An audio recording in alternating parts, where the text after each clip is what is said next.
This is a Male Rights Activist Podcast, episode 75, where we focus on relationships, sports, and pop culture from a man's point of view. First of all, we want to thank our listeners, our new ones, our OGs. Thank you for hanging with the fellas. What up? On today's show, we break down Harriet Tubman's marriage. The very first runaway bride in history.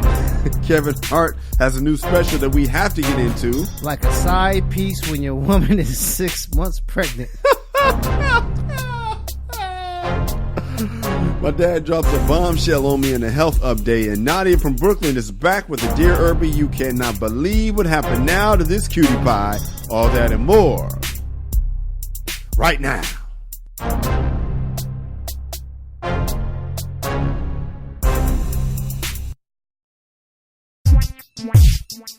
This is the MRE Podcast with Kyle and Kamal. I'm Kyle. I am Kamal. We're saving relationships one listener at a time. We got some feedback. Do we now? Yes, we do, man. Simon from Cincinnati hit us back. We read his letter about his son who wanted to transfer basketball programs. He said, I listened to the show. The daughter conversation was crazy. I love how your baby stepped in and said he cheated on both our moms. It's hilarious. Black ignorance is hilarious and a term all used frequently. That was Dominique Purdy's new thing. To follow up the letter, my son wasn't supposed to be considered a transfer because he never attended the first school. He simply played for them in the summer. He is homeschooled, so he didn't attend school. If a child transfers twice, they are considered a double transfer and have to sit out an entire year of sports. I guess they're trying to deter kids from transferring. I spoke to the coach after he attempted to speak to me. I asked to speak at a later time because I'm against coaches and parents talking on game days. I believe coaches shouldn't be hit with anything extra but the game plan preparing for it. So for me, it's a no contact rule on game days. So when we did communicate the first time, first thing I stressed is that I'm not here to debate, but to get an understanding of the plan for my son. He's clearly better than many other players in front of him. At that point, the coach mentioned he only scores the ball. I just listened and shook his hand. Then I proceeded to watch our team lose because we didn't have any scoring. Laugh emoji or smiling emojis. I've got another son that will be a freshman next year, like my first son. My second son is at the top of his class, and he too will go into high school as a 6'5" athletic wing. Don't blow it, coach. Simon from Cincinnati. What you think about? He gave us a little bit more information. I'm still not feeling it, though. Why not? Still seems LeVar Ball-esque. Got another son. Got another son. More leverage. Yeah. Don't blow it. Because don't blow it, coach. You can have this one, too. Yeah. Or we can go somewhere else. Mm-hmm. You know what I'm saying?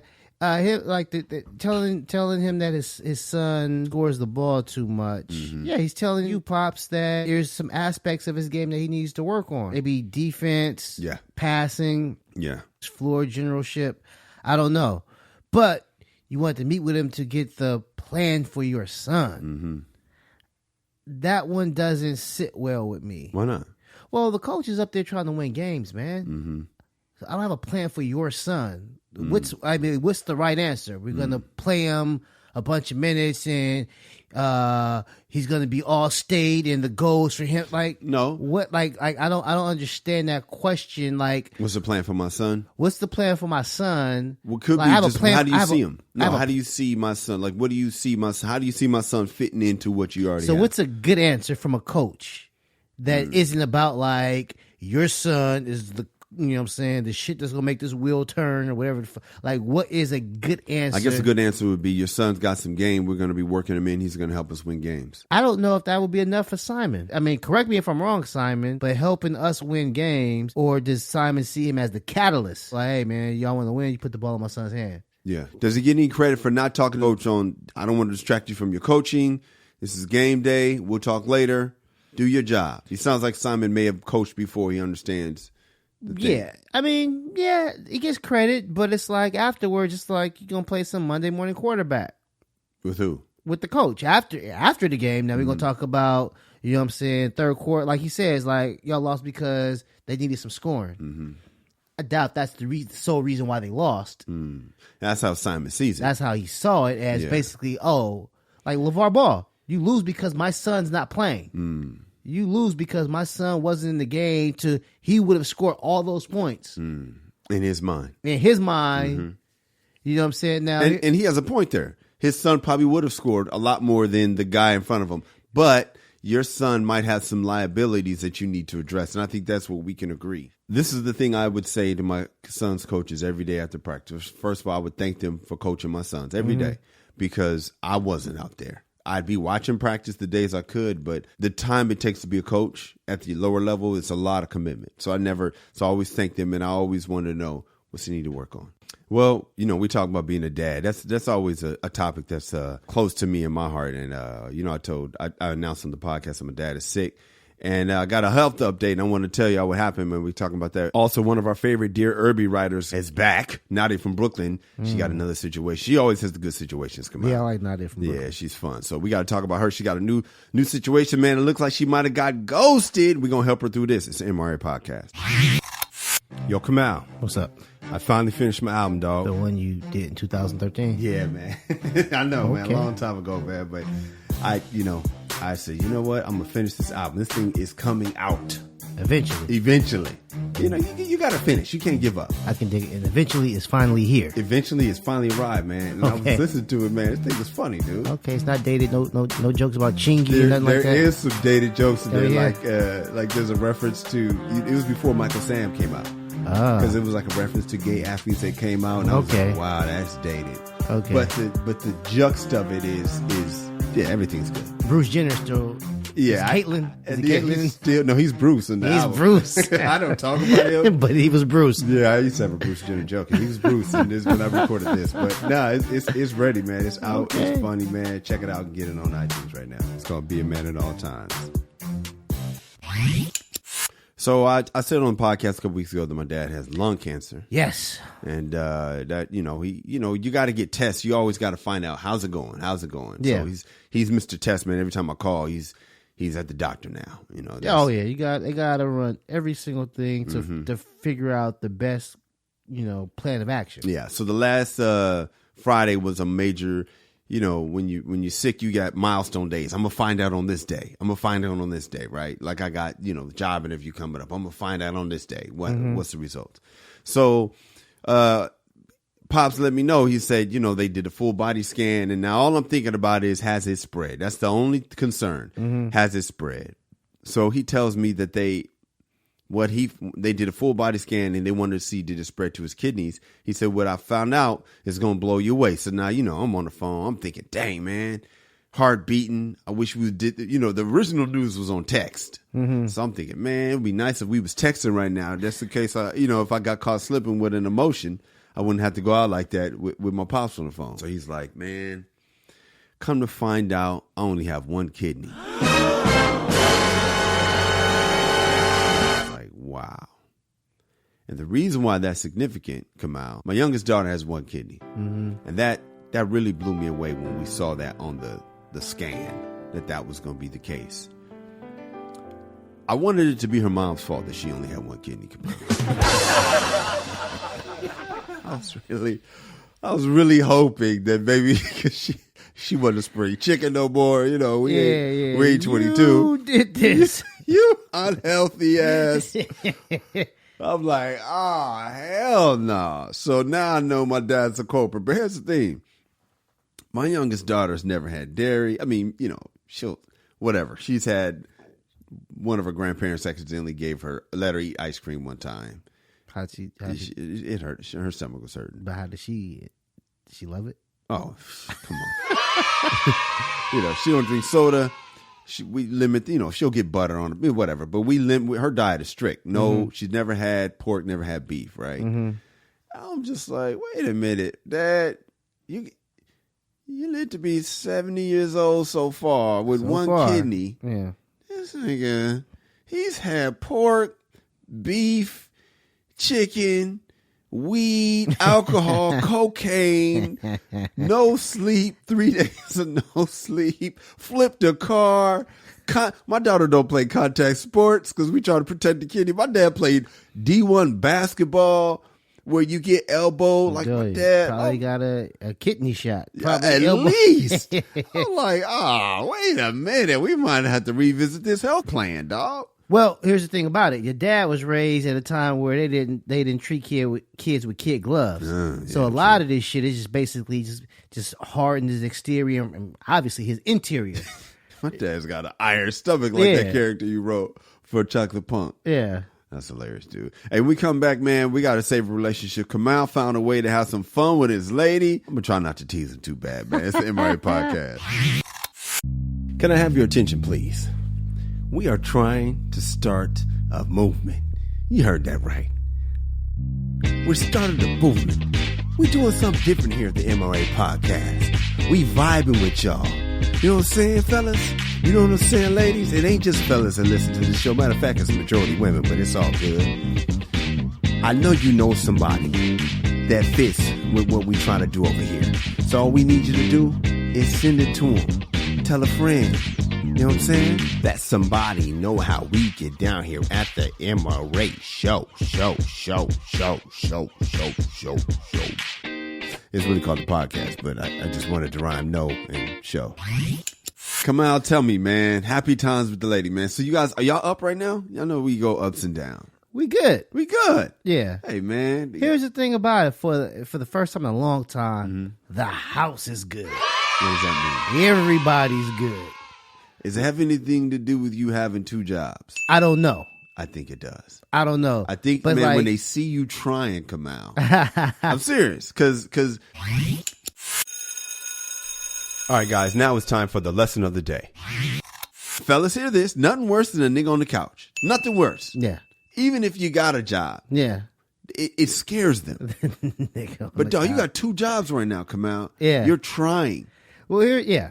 I don't know if that's the case, but, sometimes it's like me and my girl's good, but me and my dude ain't. Who's your dude? My son. Okay. You know what I'm saying? Me and my dude is good. Me and my girl's good, but they ain't good. You know what I'm saying? I see it. Yeah. Like for the first time, I think everybody is good. Knowing you, Kamal, yeah, you already know what I'm thinking. How long is this gonna last? I don't know. I hope it lasts, man. I'm milking this shit though. Milk it, enjoy it. Yeah, I'm enjoying it. I'm basking. Man, you basking in the glory. So I don't know if this was. I mean, this shit wasn't intentional. This was accidental, but I just downloaded app games. I don't play games on my phone. You don't? You're not that guy? I'm not that guy. You look like that guy though, dude. I'm not that guy. I used to play Tetris back in the day. I haven't played nothing since Tetris. Yeah, I'm just not. I didn't like how it took me out of. It took me. I don't like you see I write on a pad, right? Paper. I don't like even writing notes on my phone because there's something about always being buried in the phone, head in the phone. I try not to be that guy. Oh, I'm buried in the phone. Yeah, but I'm looking for articles. Yeah, I'm always holes. I'm seeking knowledge. You're rabbit holing. Yeah. I'm trying to seek knowledge typically. But you don't normally play games. But now you found a game. That's wasting time and shit like that. Yeah. But I found a game, Homescape or something like that. Okay. Somebody's just lit up. They got some shit. They got some shit that's like like Candy Crush or something like that. And so I was playing it. I thought I did it. Pretty good at it. I got to a level I couldn't beat. And my girl was sitting over there watching me. She was like, "Oh, what's that?" So let me try it. And she beat it for me. Oh. Right? And then she took over the phone. Of course. Which was cool because it was like, get me off this shit. Because I'm going to be on this motherfucker. Yeah. You know what I'm saying? And then I started noticing she would have trouble and she would let me see stuff. And then we were talking about this game.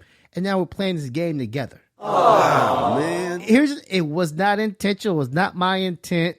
I don't like watching TV shows with her and stuff like that. But the game is cool because I can slide that shit over to her and do what I'm doing. Wow, man. You know what they call this in the workplace? What's that? Team building exercises. This is honestly like if we had a company, right? Like when we go out with the education as a team and we went to Universal Studios. Yeah. Or if we worked on projects together as a team to help build trust amongst team members. Did you go with us to Not Scary Farm? No, I did not. I was not invited to that one. You were invited. I was invited. I just probably couldn't go. That shit was great. Yeah, it's a fun time. Yeah. It's good. Congratulations, man. Yeah, man. I would say, yeah, if you can, fellas. I mean, dudes don't want they chick touching their phone and stuff like that. Yeah. Jesus Christ. You know what I'm saying? Yeah, because I think last night she was playing my game. She was like, Kyle text. He said, yep. We was like trying to coordinate you got the time. banners at the top? Yeah, just like the alert. Oof. Yeah, so she was like, what a guy. Yeah. I don't even have alerts on mine. Oh, yeah. Because it got to the point, it was like, who's texting you? Like, nah, I don't even know who's texting me. There's no vibration. There's no ding. There's nothing. So there's no question of, man, back when I was with my wife back in the day, every time my phone, her eyes would go straight to me to see my reaction of who was texting me. Did you ever get good? Or did you always? Was it always on your face? It was always like, what's she doing texting me? Bitch, you know I'm home. You could never, oh man, you had a James Bond. I never got good because I knew the camera was on me. So I just, man, turned that. Oh, hey man, we come back, man. We got to talk about the Harriet movie. And speaking of team building, they did not escape as a team, and that came back to haunt them. It's the MRE Podcast. Hey, come on, we got listeners all over the world now, man. Yep. And I was wondering, man, I wonder what the people do while they're listening to our show. I know we got a guy in the Navy who's in Spain. He listens. We got a lady that drives a Lyft. She listens while she's driving her Lyft and has her customers listen too, which is absolutely hilarious. Cat in Brooklyn listens while he delivers some fish. Okay. We want to know from other people, man, how do you listen to our show? What are you doing? Hit us up on the social media. I'm at Kyle Irby. I am at Angry Kamal. And let us know what you're doing when you listen to our show. Kamal, what are you doing when you listen to the show? Man, I'm usually chilling, man. I take the train to get my son from school. Oh, you do? Yeah, man. So I get the headphones on and I listen to it front and back. The problem is I'm coming back. He wants to talk. I'm trying to listen. So I have to, try to act like I'm paying attention to him. I'm really listening to my words of wisdom. That's good, man. Yeah. Pretend like you're listening to your son while you're listening to the podcast. That's one way to do it. I usually listen to while I'm cleaning the house, man. I picked... Well, go ahead. Domestic work? Yeah, man. Oh, come on, dude. I wish I didn't have domestic work, but yeah, man. I usually listen to if I'm washing the dishes or folding laundry. I listen to any kind of thing that I don't have to think. Yeah, and I just get to listen. But I want to know what are the people listening? What are y'all doing? Let us know. Kamal, we both watched the Harriet movie. Now, I understand some people in the audience think they're going to go see it. They're saying, don't ruin it for me. But listen, your time is up. You had several weeks and months. This thing is not in the theaters no more. Well, I'll say this. We're not going to ruin too much. If you know the story of Harriet Tubman, nothing can be ruined anyway. Huh? Nothing can be ruined. There's no twist. Yeah, this isn't. There's no twist this in this the movie. last episode of Lost or nothing like that. No, we're good. Yeah, this is the Harriet. We know Tubman what happened, right? Story. You know she freed the slaves. She freed. Now maybe you don't know how many. I'm not gonna ruin that. What? She didn't get caught. No, she did not get caught. No, you didn't have to say that because that kind of ruins it. What? They may not. I don't know if she didn't get caught. You never. I didn't know. What the fuck? You thought I just knew she freed the slaves. She might have got caught a couple of times. No. They might have caught her and lynched her and fucked her up. And then, how do you lynch her even if she gets away? Well, I'm saying even if they killed her, right? I know she's dead. Oh, you didn't know she... I know she lived in 1913. See, I just ruined some more of the movie. Ah, man, y'all stepped your black history up. I know. I didn't know I didn't know how she died. I mean, how did Frederick Douglass die? As an old man with a white chick. Damn, this nigga know his shit. Nigga, don't you hate when you try to quiz the wrong nigga? He said, what, motherfucker? As an old man. He married a white woman in the 1800s. Like that nigga. I didn't know he was half white, though. Oh, yeah. He was a slave master's son. Yeah. That sucks. Yeah. And his mom taught him how to read or something. Yeah. Well, this nigga's name is Kamal Abdul-Jabbar. So watch who you talking to when you try to pull out a random unprepared quiz. That's why I'm always buried in my phone. Yeah, I'm always learning shit. Nigga, I tried to pull a quiz out of my nigga. He was like, what? He died as an old man with a white bitch in North Carolina on December 14, 1848. Like, what nigga, who you talking to like that, nigga? All right, so anyway, Harriet Tubman, she escaped to, she was one of the leaders on the Underground Railroad, freed a lot of slaves. Conductor. Thank you. Man, you should be talking. Go ahead, dog. What was she? Well, yeah, she was obviously she was a runaway slave, and she went back several times to free slaves, and they called her Moses because historically and biblically, Moses freed the not your people, but some people, freed the Jews from our people, the Egyptians. From your people, the Egyptians, our people and stuff like that, man. So Minty was her first name. Yeah, I didn't know her real name. I thought, you slipping. Dog. I thought her. That was Harriet. Yeah, I thought it was Harriet. I didn't know either. But so she made several journeys back and forth from like the north. But let's go back to this. So Harriet's first journey, she just got away. Yeah, she bounced. Like, hey, you know what I'm saying? Save yourself first. Mm-hmm.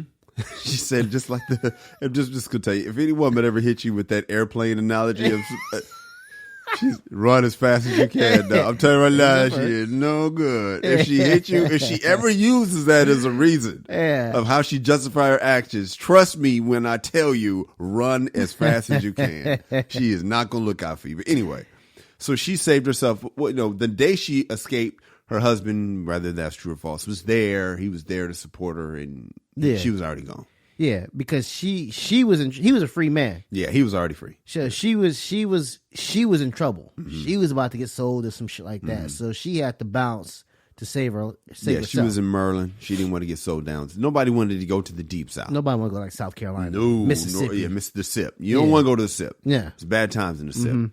So she was going to go to the SIP, Alabama, whatever. She dipped out. Now she came back for her husband and her family a couple years later, right? Yeah. But when she left the initial time, it was one of those moments where Indiana Jones and the Temple of Doom. They're coming for you on both sides. He's on the bridge, and he wraps his hand around that bridge and he cuts the bridge. You remember the movie? Hell yeah. And it was that moment of like, what's he gonna do? Mm-hmm. Well, Harriet had the moment and she just jumped in the river. Yeah, presumed dead. Yeah. Presumed dead. She should have died. Yeah. Presumed dead. I think that's some Hollywood shit, but you know, so neither here nor there. So she comes back a year later, and she catches up to her dude, and so she's been gone for a year. And word got back because she was escaping the slave master. The slave master lives around where her husband is. Yeah, she died. Yeah. Word is out. Yeah. She's dead. Everybody's mourning her death. And she's coming to get her husband to take him back, and she finds out dude has remarried. Yeah. And got a baby on the way. Which is understandable. I get that. I mean, I've done it. Yeah. So I'm not even tripping off that. Yeah. Well, okay, standard. You know? Yeah. So the thing that threw me for a loop was Harriet was furious. Hot. Mad at her husband for what? Dude, let me tell you something. My girl was like, nigga, if I die, you are not getting remarried in a year, which she's right. But this is 1800s. I don't give a fuck if it's nigga 2020. My girl dies. I'm not waiting a year. I'm not saying I'm not getting married. Next man up. I'm not getting married. You know what I'm saying? This dude actually was married. Yeah, it's true. Maybe he liked marriage. Well, they didn't do a whole lot of dating. They didn't do like a lot of you know what I'm saying? I got a question though. Will your wife be replaced within a year? If not matrimony, be replaced in her job? I'm going to say no because the audience of one is listening. Got it. But, all right, so then we can keep it real. I'm just going to be real. I'm going to be hurt. A year? Nah. It depends on how she died, too. That's hilarious. I mean, really, if she was like, you know what I'm saying, sick and I watched her, nah, probably not. That should have hurt me. But like, you know what I'm saying, if I catch her with another man. I won't be hurt. Yeah, I see what you're saying. Catch her with another man, she runs out, I'm chasing her, and she gets hit by a car because she ran out the street, I'm chasing her. Next day. Yeah. Well, the difference is. I'm at her funeral with another chick. Well, the difference is, for me, I already got the other chick on standby anyway.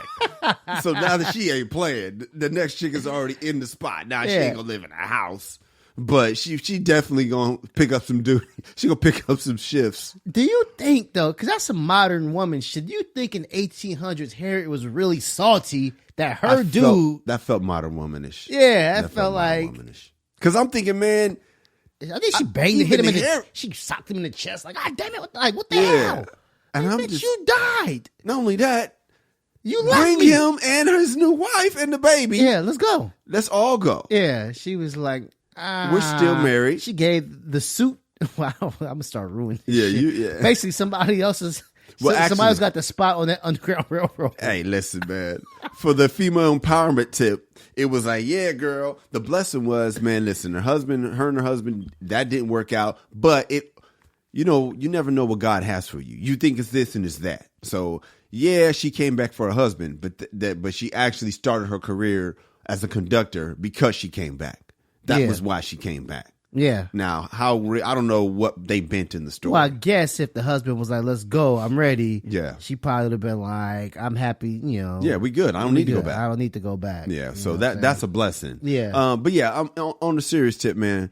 I guess I'm delusional. I ain't guessing. I'm delusional. I wish that Harry could have took the husband and the wife, and the husband could have told his new wife, you know, this is my wife. This is Minty. You heard of her. Yeah. She ain't dead, so we all gonna be married. We got to work something out. Yeah, because I ain't letting my wife go, and I ain't letting you go either. But y'all both gonna be my wife. Yeah. And then ain't no need to be mad. Yeah. Ain't no sneaking involved. Yeah. We gonna work as a team. I didn't do nothing wrong. I didn't do nothing wrong. I'm actually innocent this time. I would be so happy to be innocent. Come out with me and all my dirt. We come back, man. Speaking of a man that's had some trials and tribulation, Kevin Hart has a new Netflix special, and Kamal and I are both enjoying it. We're gonna break it down. It's an MRA podcast. Are you yelling at your radio right now? You know, what the hell you saying? You wrong, Kyle. You wrong, Kamal. Yeah. Or right. That's what I'm talking about. Word. Yeah. Hey, then tweet us. Stop what you're doing unless you're driving. Stop what you're doing. Hit us right now. Respond to us. You know, just talk to us right now. Let us know how you feel.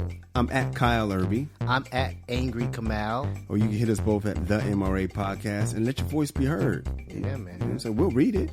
We might even respond. And you just might hear it on the show. Yeah, man. Be a celebrity for a day. Yes, man. Just stop what you're doing. Hit us up, man. You'll get a response. Yes, sir. Come on, I just want to say I love Kevin Hart's new special. Don't Fuck This Up. It's on Netflix. Yeah. It's documentary-esque. I knew I was going to love it by the picture of him in the snow getting on the private jet. That kind of stuff gets me so excited, man. Seeing the behind the scenes of guys like Kevin Hart, man. Yeah. Living the dream. Yeah, and just I think the first episode, the first 4 or 5 minutes of, you see like his publicist telling him what the hell he's supposed to say. He's like, I ain't doing that. Yeah. Dave Becky, his manager. Yeah, you see his team. Yes. Trying to run. Like, I want a team. Yeah, trying to basically like clean up the in aisle 5, and he's like explaining like, I'm not doing this, I'm not doing this. Which this whole Netflix special is an apology tour. It is painting him. It is humanizing him. It's showing him with his loving wife. That's the whole objective of this thing, in my opinion. Do you see that? Oh, yeah. And also, just you see how the sausage is made. Yeah. You know what I'm saying? You got a lot of cats. I'll say this, man. Kevin Hart, as far as like the big time comedians, has the most hate I've ever seen. You know what I'm saying? Eddie got more hate from like the establishment because they felt he wasn't doing enough for the people and all of that shit. But not his contemporaries. Yeah. You know what I'm saying? Martin was beloved by his contemporaries. Oh, yeah, absolutely. Damon Wayans, beloved. Sinbad. Like, nobody was hating on these guys. Like, Kevin Hart is the only guy who's at the top of his game who, like... He's like the Drake of comedy. Yeah, like, his people who should be his boys or who used to be his boys be hating on him. Yeah. And stuff like that. And so, I think that you see, like, man, this dude is always on the grind. You know what I'm saying? Like, his kids, like, I wish he was home. His wife, you know what I'm saying? Just how he puts that whole machine together. Yeah. Like, you know, they show what he had to do for the day. You know what I'm saying? You got Secret Life of Pets 2. You got to do blah, blah, blah, blah. He's like filming 3 or 4 movies at the same time. Getting his hair cut while he's doing the voiceover. Yeah, he's doing all the work. Yeah, he's doing the voiceover at his office because he's got a recording studio in there. So he's doing Secret Life of Pets 2 while at his office. Yeah. You know what I'm saying? He's showing his office is a mess, all these things that people are sending him and stuff like that.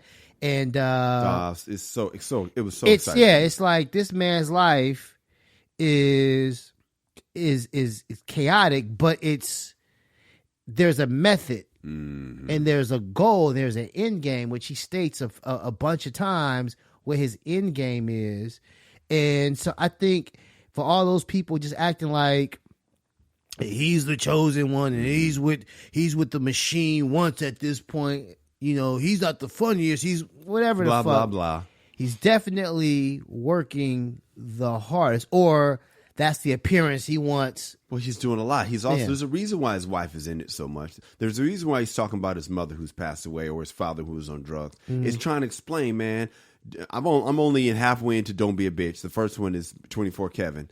24/7, but it's 24 Kevin, 24 hours a day. I got Kevin Hart's book. Yeah, right there. He's right under Richard Pryor and Morris Day and Phil Knight, which I haven't gotten to. But Kevin Hart's book's over there in my biography stash. And it's some of the similar stories of talking about it. But I believe there's a reason why he's bringing up his mom and his dad, because I believe they're trying to explain why he said the thing he said about his gay son. I want to be gay.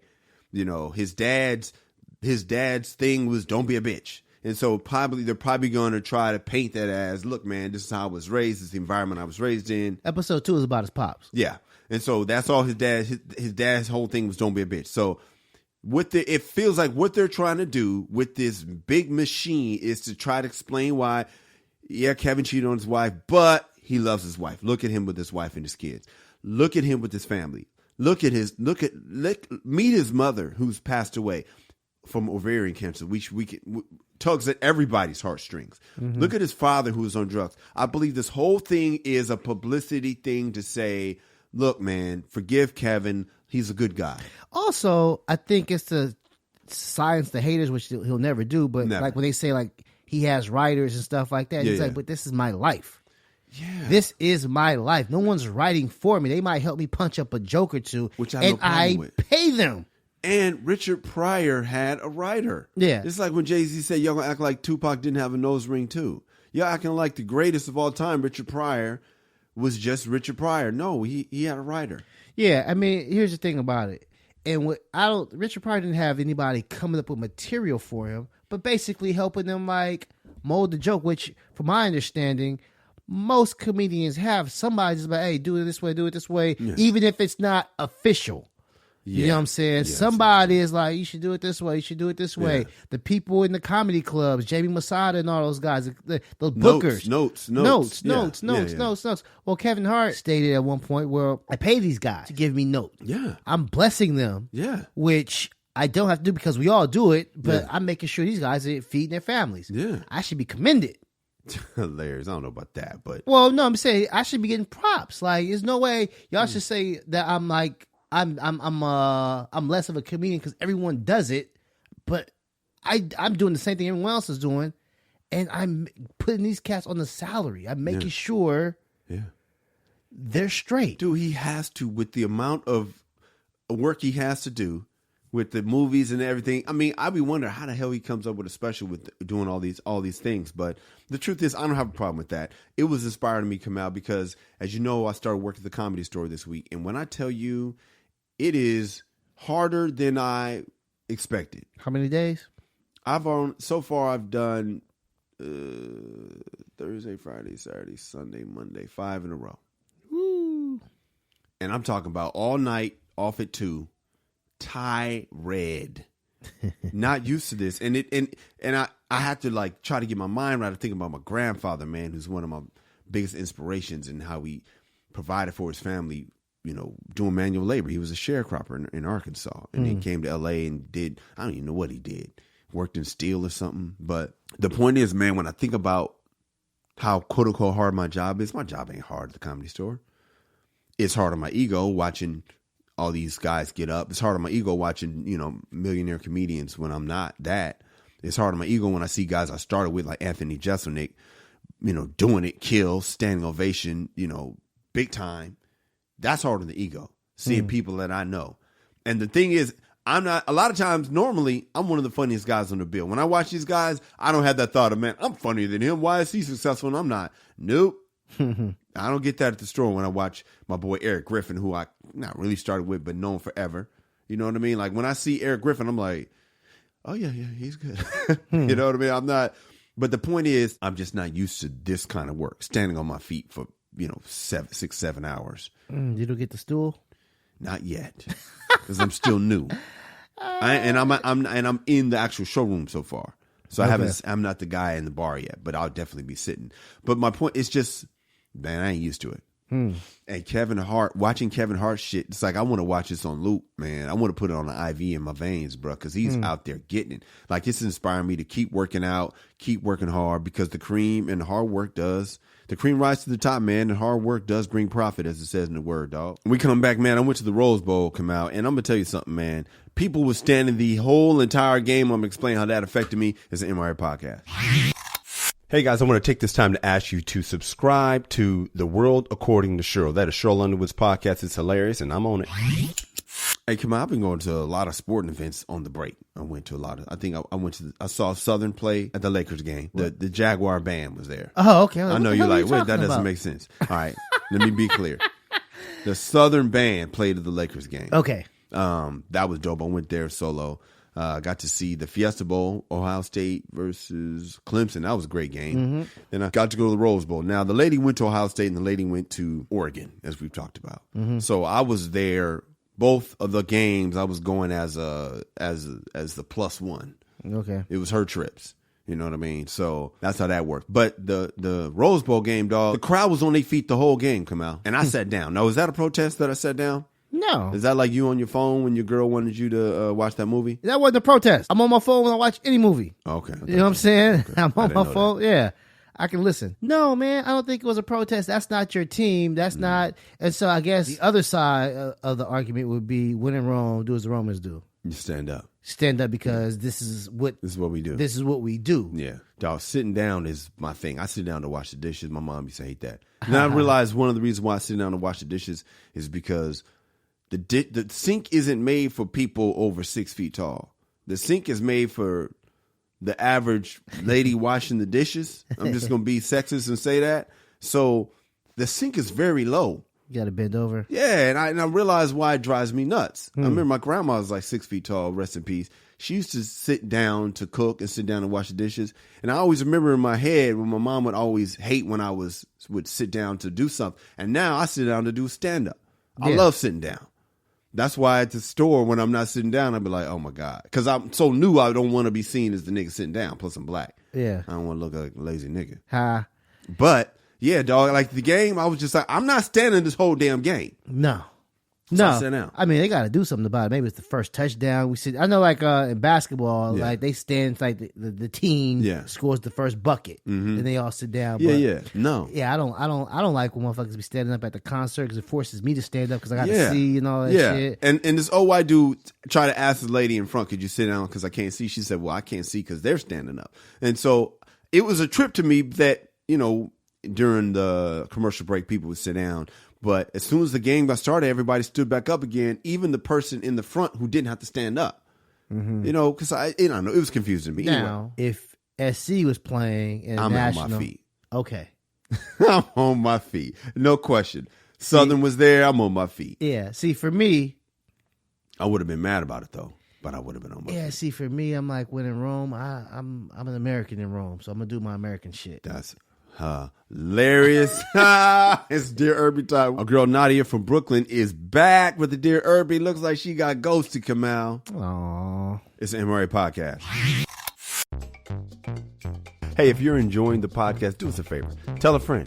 That's it. Costs you nothing, helps us out, and gives your friends some entertainment to make that commute a little easier, or gives them some company on a workout, or while they're cleaning the house, so it helps them out. Helps everyone out. All right, so please subscribe, leave a positive comment, and share. Let's get into this Dear Irby letter. Let us. All right, man, we got Nadia from Brooklyn. She is back. This is her 4th Dear Irby letter. We love Nadia from Brooklyn. Now, you fell in love with Nadia because she was the one that said she was 32, single, comfortable with her sexuality, and she wanted to know, do you think black guys can handle polyamory, her polyamory? Because she didn't want to settle down with one dude. She wanted to just be fluid. Yeah, remember? Like a chick from She's Gotta Have It. And then the next one is she had the list, remember? And she was like, I need him to be fine. And she was ready to settle down, and she had some stipulations. Yeah, I need him to be intellectual, deep, and connection with friends and family, mutual adoration. Remember that? Yeah. We were like, what? And then the third time, she talked about her list, and she was mad that one of the guys didn't want to introduce her to the family. Remember that? And her friends and all that stuff. Yeah, she was like... He appeared that there wasn't enough mutual adulation. Because she thought she was on his nuts. Yeah. And then on one of them, she said he has friends and family who have never heard of him. He says, but I matter. Anyway, so that was her. That's the rundown on Natalie's 1, 2, 3 emails. And those, by the way, are episodes 31, 41, and 51. I don't know why it was always on the one, but that's her thing. And now she's back for episode 75. And here we go. Dear Irby, it's Nadia, still on my quest. I'm really sorry to hear about your father's battle. I'm pulling for you both. Thank you, Nadia. Online dating has not been working out, but I had this hella connection with the guy, so I'm guessing she met him online. It was so good. I was so excited. We had mutual friends. Remember that was on the list. Mutual friends. Passions, interests, just so much. We had amazing dates too. Like he gave me a private tutorial about chakras on the beach. What's a chakra? A chakra is like zones in your body where it's like a meditation thing. I got to look at it. I thought it was like some seashells. I thought he was on the beach. Like, this is like on some old expedition. Dog, that is funny. Anybody that does yoga or into that type of deal, they know what it is and they can explain it to you. Anyway, talked about chakras on the beach. I was like, damn, never met a guy from the hood teaching chakras on the beach. It was great. It was storybook great. I'm not lying. We walked on the beach, ate at cute places. It was only a short time, but we did a lot. And no sex, exclamation mark. Even though he is younger than me, he's 26, his focus is like someone much older. But then he told me he was going on a detox. So in a sense, turning off his phone, social media.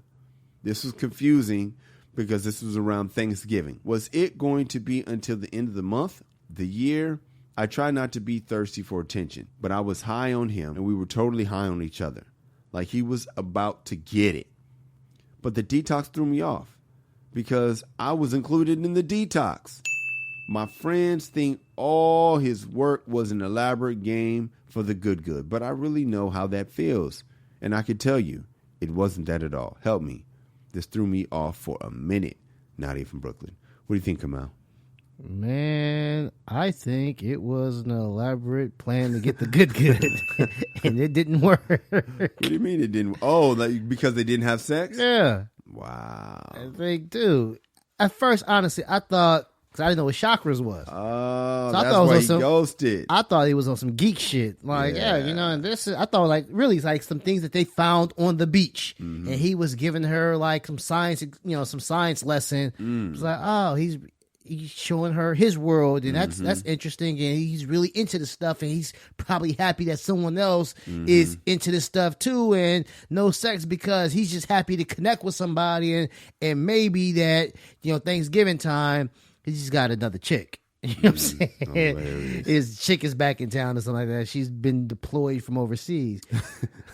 But you're stupid. But when you said it was like some spiritual like it was like on some yoga shit, and from what guy from the hood? A guy that's trying to get some good. Good. Yeah, it's like... What kind of dude would do that from a hood if he was trying to get the good? If he was really experienced at 26, this man's a pro. He's a prodigy. You know what I'm saying? He knows what somebody like you, who's a free spirit, would like.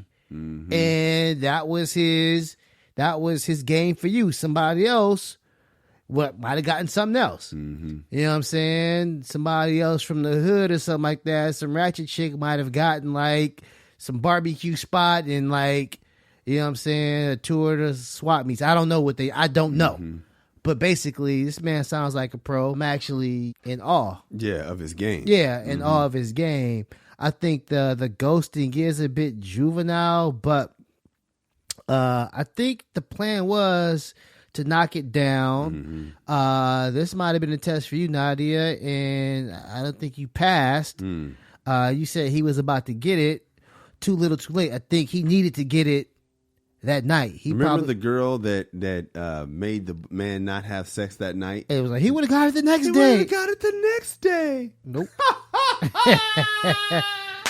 Nah, he needed it that night. 2019. Yeah, baby. He needed it that night. Yeah, I don't know, man. I think feeling ghosted, I guess, is it sucks. But you like the guy. I would say, wait till the detox is over and ask him, don't come at him as a detective. Don't interrogate the guy. Just, what was that about? But I think I know what it is. I think, honestly, Nadia, you just didn't give up the good. He probably did some of his best. Mm-hmm. I was probably his best performance in a long time. Probably ever. Hilarious. You know what I'm saying? And, it didn't work out for him. When we come back, I'm going to weigh in. Hey, what's up, y'all? If you like this show, you want to help us offset some of these costs, man, you feeling the need to donate, then do just that. Go to www.patreon.com and make a donation to the MRA Podcast. That is the MRA Podcast with Kyle and Kamal, and you can find us at Patreon. Or you can catch us in the street and just be like, hey, man, I love y'all. I want to bless you with some cash and put some dollars in our pocket. You can do that. Or you can hit us on Venmo. Find our names and just, bless us with dough on Venmo. Or you could pray for us. Do that too. But we prefer cash.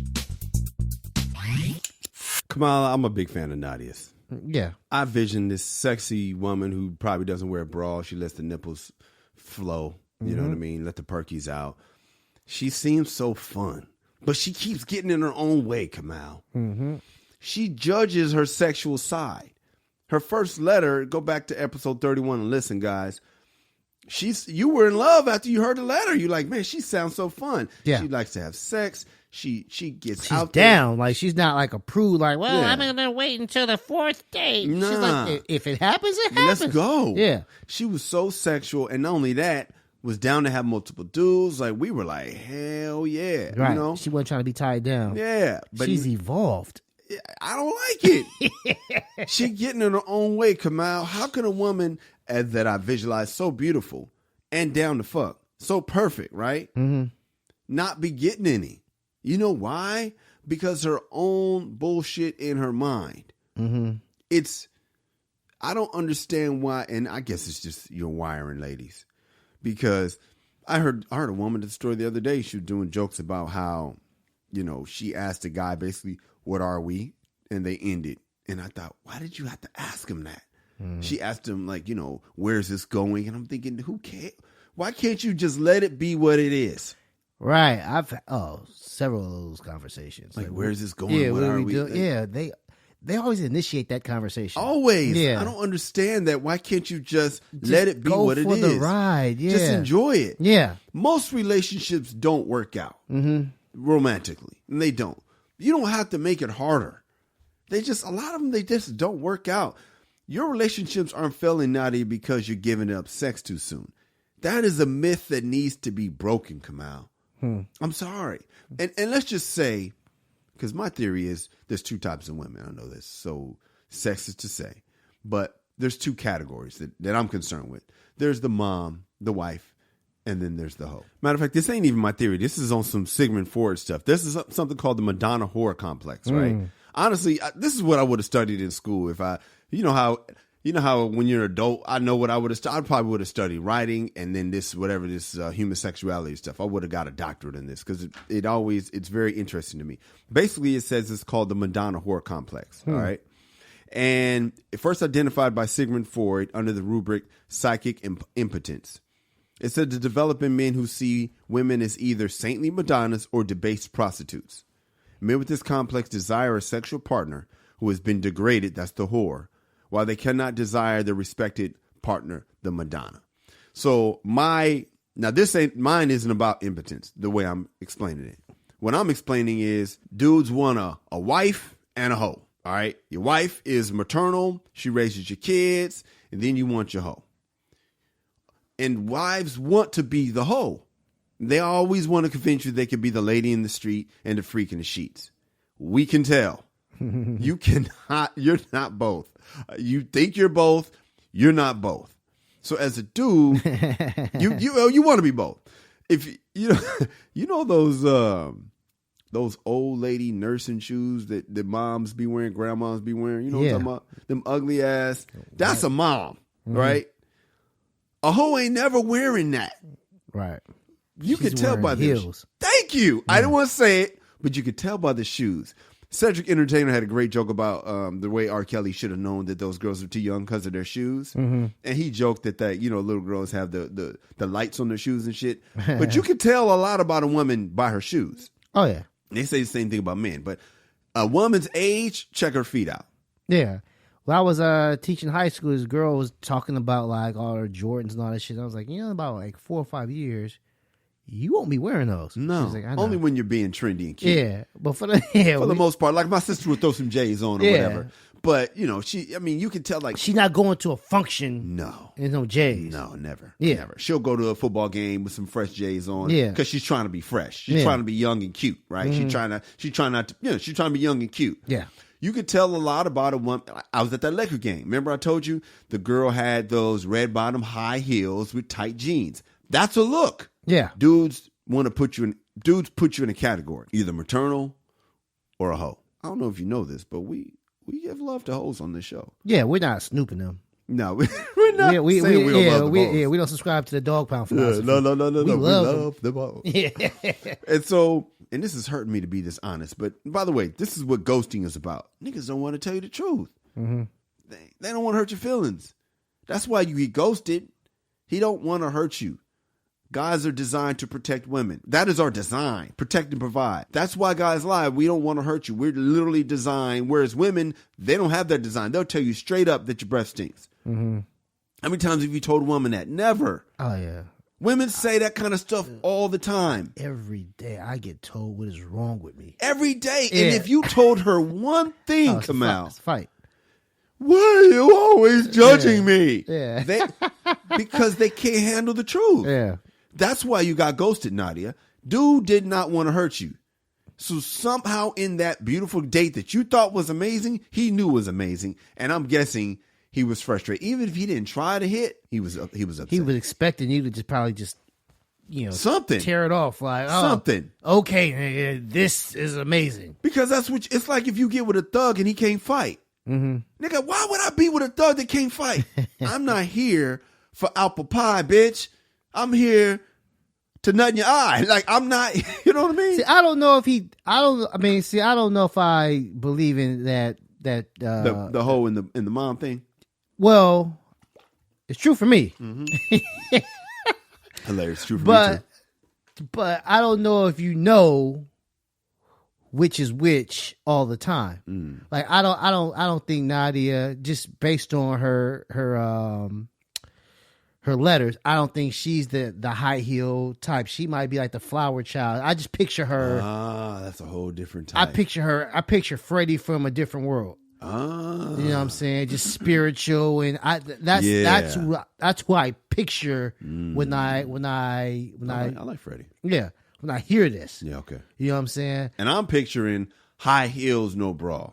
High heels, some type of sexy t-shirt, no bra, nipples showing. See, type of person I think is trying to get into. I don't think Nadia is a clubber. I don't think she. Yeah, I mean, I don't know. I just see her on some old. I don't see her trying to chase down. No, I don't see her chasing, but I definitely see her attracting.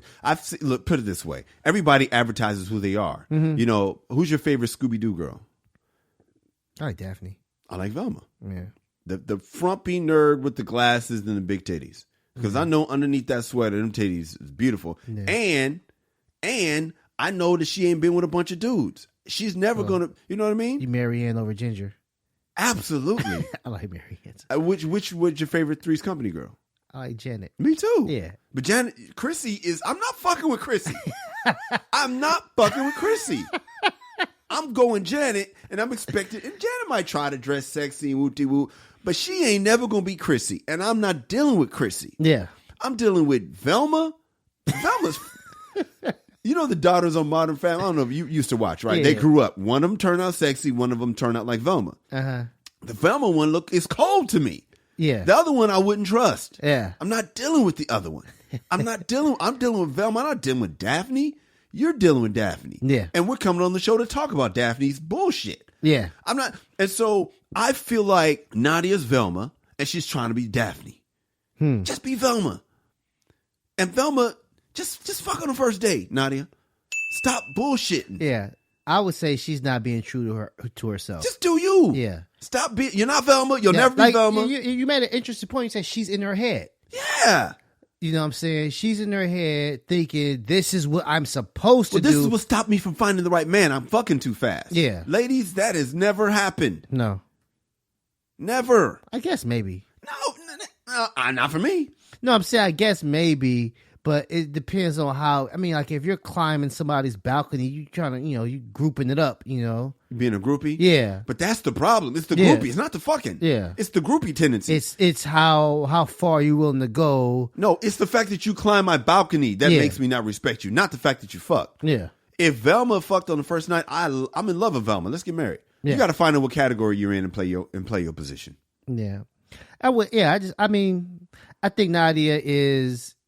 I think she got ghosted because she didn't. I think didn't fuck because she didn't play her position. Yeah.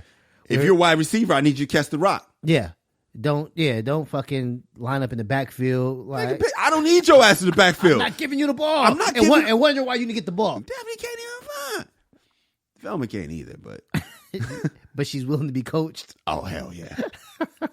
So you were saying like these fine chicks, they're not as good as sexual because they don't have to be. They're selfish because they expect everything. Fine chicks are more selfish sexually, right? And the Velma is going to end up pleasing you better because she has a heart to please. I think when you get to a certain level, I think those chicks are taking classes. I think those chicks are taking dick sucking classes and stuff like that. I really think they are trying to get married to this high profile guy to get taken care of the rest of their life. They want to get pregnant and all that stuff. They're not on the pill. Yeah. I think that maybe like some high school, college shit, the chick might not know what she's doing. But I think when they're ready to trap somebody, I think their head game is the best. These are Daphnes. Yeah. Most NBA wives are Daphne. Yeah, I think LeBron's wife is a Velma. I think that she's from high school, right? That's why she's a Velma, right? She didn't get the job because she looked good in stilettos. She got the job because she was at the fucking gym when he was hooping and she was teasing him, and that's his homegirl from third period that he fell in love with. But I think that I love LeBron's wife. But go ahead. Yeah, I think that when you have these bad chicks and they're going after 12 niggas on the team, it's like 400 chicks. I think they have to stand out, and it's not always the prettiest or the one with the best body. Yeah. It's your head game has to be better than them. Yeah, because he's gonna sample. Yeah. You know what I'm saying? So I definitely think that they're just bad chicks. I think they do have a lot to offer. I do think. And there's work. You have to have that. You have to have the cash to get them to do what they're supposed to do. Mm-hmm. But still, I think they're excellent parents because they have to do everything. They cannot fuck around. You know what I'm saying? They're on their best behavior. They're on their best behavior, but that means it might not behaving as great parents. It might not be natural. Put it this way: would she open a daycare center? Is the question. No. Velma would, Daphne would not. No. Yeah. Daphne's not opening no goddamn daycare center. That's what I'm saying. That's what I mean by the different type of woman. Mm-hmm. There might be a sexy daycare worker because she's trying to be Daphne, but the real her is daycare worker. Mm-hmm. To me, that's a good question on wife material. Oh yeah, well I'll say the Daphne is not working. She don't even want to work. She wants to be a trophy wife. Right. She's trying to get that shit. She's trying to get this shit nipped in the bud in college or fresh out of college, where she's still cute and stuff like that. She can still get niggas to pay for her shit. Yeah. She is not trying to I want to settle down at 33. Nah. She is on a mission to be a trophy wife. Yeah. And that's why I like Velma over Daphne. Daphne, I can't stand Daphne. But I don't think Nadia is Daphne. I don't think Nadia is Daphne. You think she's Velma? I think she's closer to Velma than she is Daphne. I'm not saying Nadia is not fine. I'm just saying, like, basically, the attitude-wise, I think she's closer to Velma. I think she's a very, very comfortable Velma. If you guys have a Dear Irby letter, send us an email at dearirby@themrapodcast.com. That is dearirby@themrapodcast.com. Where can we find you?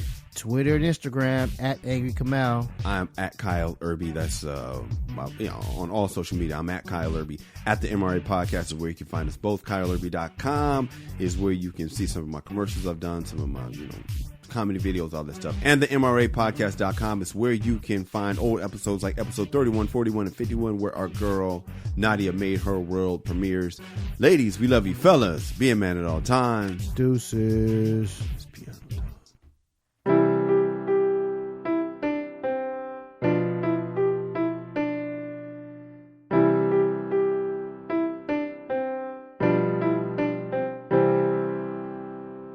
MRA.